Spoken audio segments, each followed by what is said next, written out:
किस प्रकार से फल मिलता है। एक लड़का था, होनहार गरीब का लड़का था, उससे पिता की मृत्यु हो गई थी। माँ थी, माँ कैसे मजदूरी इत्यादि से पालन करती थी बेटे की। तो एक दिन राजा की सारी शाही सवारी निकल रही थी। जब सवारी निकल रही थी तो सब लोग देखने जाते थे, राजा निकल रहे, इसलिए प्रधानमंत्री आने लगे तो जाते हैं देखने के लिए, प्रधानमंत्री अब तो लोग टीवी में देख लेते हैं। पहले तो राजा कभी देखा भी नहीं था, अब तो आप तो प्रधानमंत्री मुख्यमंत्री टीवी में देख लेते हैं, फिर ही लोग मिलने देखने जाते हैं। और पहले तो कभी राजा को देखा था ना, टीवी था ना मोबाइल, कुछ भी नहीं था। तो पहले राजा कभी देखा तो लोगों के अंदर बहुत शौक लगती थी कि राजा की सवारी निकले, चलो मैं देखो राजा कैसा है, कभी देखा ही नहीं। तो सब लोग, पूरी भीड़ लगी थी। वो बालक गरीब विधवा का बालक था, पिता उसकी मृत्यु हो गई थी। वो बालक 8-10 साल का होगा और 10-12 साल समझ। वो भी जाकर खड़ा हो गया। राजा की सारी लोग जय जयकार कर रहे हैं, जय जयकार कर रहा है, सबको हाथ जोड़कर प्रणाम कर रहा, जो भी कर रहा होगा धन्यवाद दे रहा है। तो जब राजा की सवारी निकल गई तो उस बालक ने क्या कहा, और साथी खड़े थे, कि राजा ने तो मुझसे कोई बात ही नहीं किया। क्या कहा कि राजा ने तो मुझसे कोई बात ही नहीं की, ऐसे चला गया। और सब बालक हंसने लगे। वो धनी थे, तो ये देखो भिखारी, राजा इस भिखारी से बात करेगा, नहीं समझ में, गरीब था। राजा इससे बात का मुंह तो देखो। और बालक चिढ़ाने लगे तो उस बच्चे के मन में दृढ़ निश्चय कर लिया कि अब तो बात तभी है जब राजा मुझसे बात करे। अब बात तभी है जब राजा मुझसे बात करे। गया घर पर, बेचे, देखो मनुष्य कुछ भी दृढ़ निश्चय कर ले वो मंजिल को प्राप्त कर लेगा। तो परमात्मा तुम्हारे साथ ही तो है, तुम्हारे दृढ़ निश्चय को जानता है। अगर आप किसी मंजिल को नहीं प्राप्त कर पाते, इसका मतलब आपका निश्चय दृढ़ नहीं था और उसके प्रति आप कर्तव्यनिष्ठ नहीं थे। कर्तव्य निष्ठा और दृढ़ निश्चय आपको हर मंजिल को पहुंचाता है। कि इरादा पक्का हो तो मंजिल कदम चुनती। उस बालक ने दृढ़ निश्चय कर लिया, अब तो बात तभी है जब राजा मुझसे बात करे। बोलो वृंदावन बिहारी लाल की। अब सब हंसने लगे, सब बालक चर्चा कर दिए कि देखो ये कह रहा राजा इससे बात करेगा, इसका मुंह तो देखना, चेहरा देखना। लोग मजाक बनाने लगे। गया घर पर बैठ गया, न खाना खा रहा न पानी पी रहा। माँ कही बेटा क्या हो, सारी कहानी उसने बतलाया। कहता है कि माँ अब मेरी बात तो तभी है, तभी मैं मानूंगा जब राजा मुझसे बात करे। माँ ने बहुत समझाया कि बेटा हम गरीब हैं, राजा बड़े बड़े पैसे वालों से मिलते हैं, धनाढ्य लोगों से, हम लोगों से कहाँ बात करने वाले। तो इस दृढ़ निश्चय को छोड़ दे और अपना जीवन का निर्वाह कर, पालन कर। उसने कहा नहीं माँ, मैंने अगर दृढ़ निश्चय कर लिया तो मैं उस मंजिल को प्राप्त करूंगा, चाहे कुछ भी। तब तक मैं भोजन नहीं ग्रहण करूंगा जब तक उसका उपाय नहीं मिल जाए। माँ भी बड़ी परेशान, एक ही बेटा है, पिता शरीर छोड़ गए हैं, इसी के सहारे में जीवित हूँ और ये भी ऐसा निश्चय कर लिया जो पूरा होने वाला नहीं। माँ को कोई उपाय नहीं सूझा तो एक संत रहा करते थे, बेटे को संत के पास ले गए कि महाराज इसे थोड़ा समझा दे। ले गई माँ। जब माँ उसके पास ले गई, संत के पास प्रणाम इत्यादि किया, सारी बात बताया। तो बेटे ने संत से भी कहा कि महाराज अब मुझे जिंदगी में सिर्फ एक ही काम करना है और कुछ नहीं करना है, चाहे 2 दिन में मेरी मृत्यु हो जाए, इसकी परवाह नहीं, लेकिन मुझे एक ही काम है कि मुझे राजा से बात। राजा संत ने कहा ये कोई बड़ी बड़ी बात नहीं, ये तो बहुत आसान सा है। तो जैसे उन्होंने आसान किया, कहा तो ध्यान देना मनुष्य का मन ही तो है। इतना बेचैन था कि माँ ने भी कहा कि ये नहीं हो पाएगा, लेकिन संत ने कहा बहुत बड़ा आसान है। एकदम खुश हो गया, खुशी का ठिकाना नहीं कि महाराज जो कहो मैं करने को तैयार हूं, लेकिन मुझे राजा से बात ही करनी। समझ में? तो संत ने उपाय बतलाया कि ऐसा करो कि एक जगह राजा का महल बन रहा है। क्या बन रहा है? महल। उस लड़के को समझाया वहां जाकर तुम काम करना शुरू कर दो। क्या करना शुरू कर दो? काम करना शुरू कर दो, लेकिन मजदूरी मत लेना। मजदूरी घर पर आकर खाना पीना अपने घर पर खाना, काम करो दिन भर और लगन से काम करो, मेहनत से काम करो, आराम मत करो। और मजदूरी जब बंटने का समय आए मजदूरी मत लेना, और कभी जबरदस्ती मौका आ जाए तब ये कहते नहीं तो अपना ही काम है, इसमें मजदूरी क्या लेना है, नहीं समझ में? अब जा सारी बात उसने समझा दिया। बेटा चला गया, वहां महल बन रहा था राजा का, तमाम सारे मजदूर काम कर रहे थे। अब एकदम लगन से, क्योंकि लक्ष्य क्या है कि राजा मुझसे बात करेगा और ये उपाय है, ये उपाय मिल गया तो मेहनत। देखो आप लोगों को उपाय मिल जाता है, लेकिन उपाय में मेहनत करते नहीं, उपाय में मेहनत नहीं करते हैं और भाग्य को दोष देते हैं, कर्म को दोष देते हैं। ये बहुत बड़ी भूल है। इसी रामायण में काल ही कर्म ईश्वर ही मिथ्या दोष लगा, झूठा दोष लगाता काल को, कर्म को, ईश्वर को।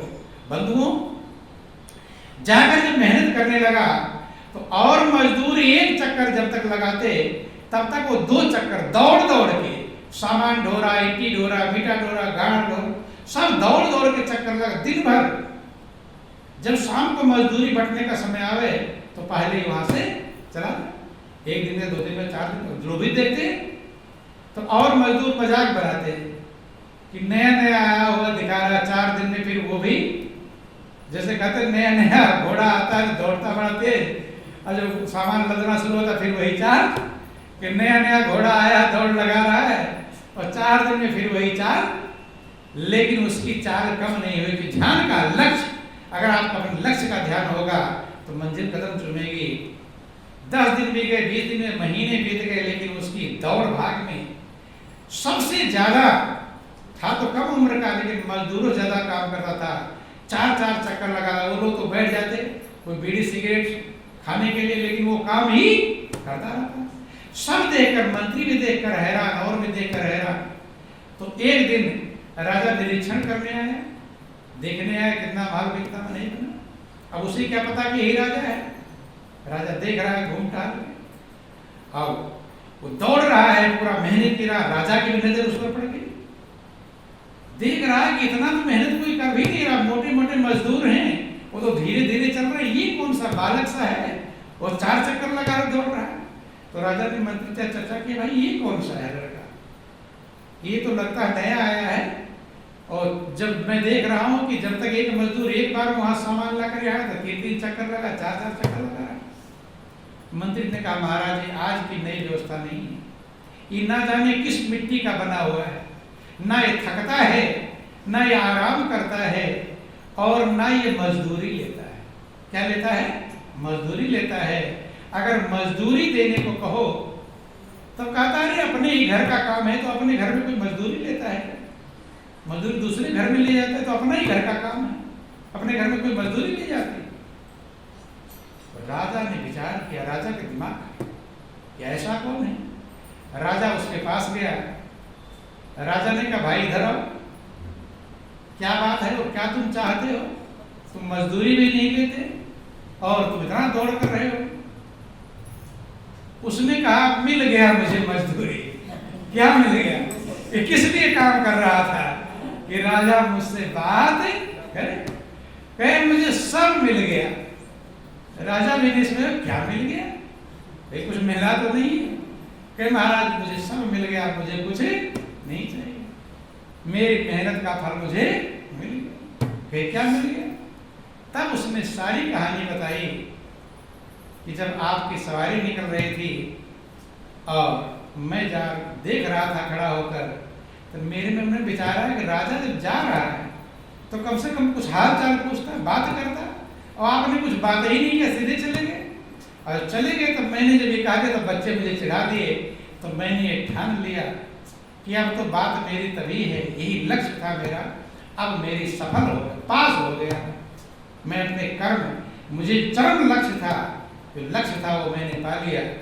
राजा इतना बड़ा खुश हुआ कि इतनी लगन जब इसको खाली मुझसे बात करने में है, तो राजा ने उसको मंत्री का पद दे दिया।